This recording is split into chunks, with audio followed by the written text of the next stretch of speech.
Well, welcome back and happy Friday. It is a nice day out there. We've been saying all week you want to go play outside this week before big weather moves in this weekend. And we can see that in our live look over downtown Denver. Just a little bit of cloud cover, but still pretty warm, 88 degrees at DIA. We have winds coming in from the south-southeast at 11 miles per hour. Our live radar is still empty right now. We did get some minor showers pushing through the far southeastern corner of Colorado, but the vast majority of us nice and sunny. And we're going to stay pretty clear as we go through the rest of the evening, just some minor in and out cloud cover. We can see that here on our Futurecast, but as we go through the day tomorrow is going to be our big day of change. We start the day, it's going to be a little misleading. We're going to start the day with some early sunshine, depending on how early you're up Saturday morning. But then midday, we're going to see that cloud cover build in. We're also going to see those winds become pretty gusty ahead of the storm, maybe around 20 to 30 miles per hour. Now, this model is showing that by 2 o'clock, most of Colorado is filled with heavy rain showers, even some mountain snow, but then the northern portions of the Front Range are the one lonely area not getting any rain quite yet. But by the afternoon to evening hours, that's when we're really going to fill in across the urban corridor and the rest of the state. We're looking for heavy rain showers all across Colorado Saturday evening into Saturday night into early Sunday morning.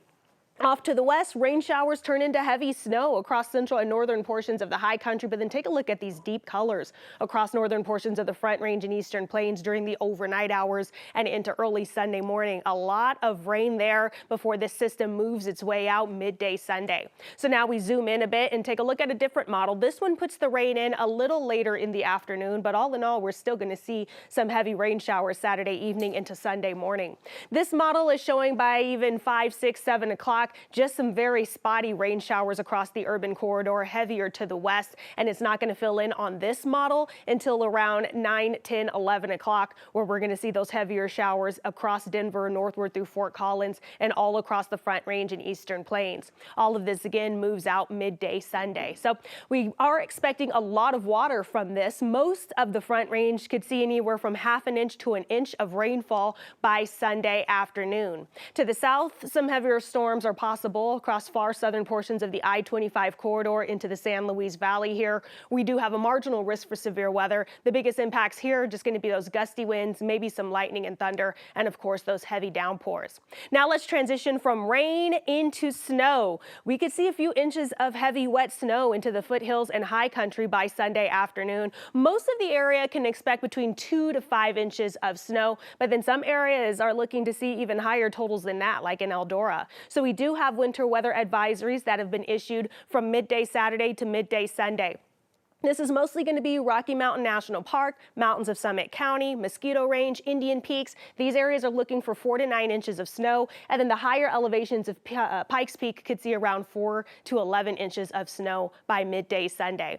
So outside of all of that, our temperatures this evening tonight are going to stay pretty mild before that system arrives. Most of us seeing lows in the 50s with some 30s and 40s off to the west. And then tomorrow afternoon, in addition to all of that rain and snow, we're going to see cooler weather start to settle in. Most of us maxing out in the upper 60s to low 70s across the Front Range and eastern plains, with 50s and 60s off to the west. We zoom in here again where we can see those middle to upper 60s, low 70s across northern portions of the Front Range and eastern plains, 50s and 60s as you make your way into the foothills and high country.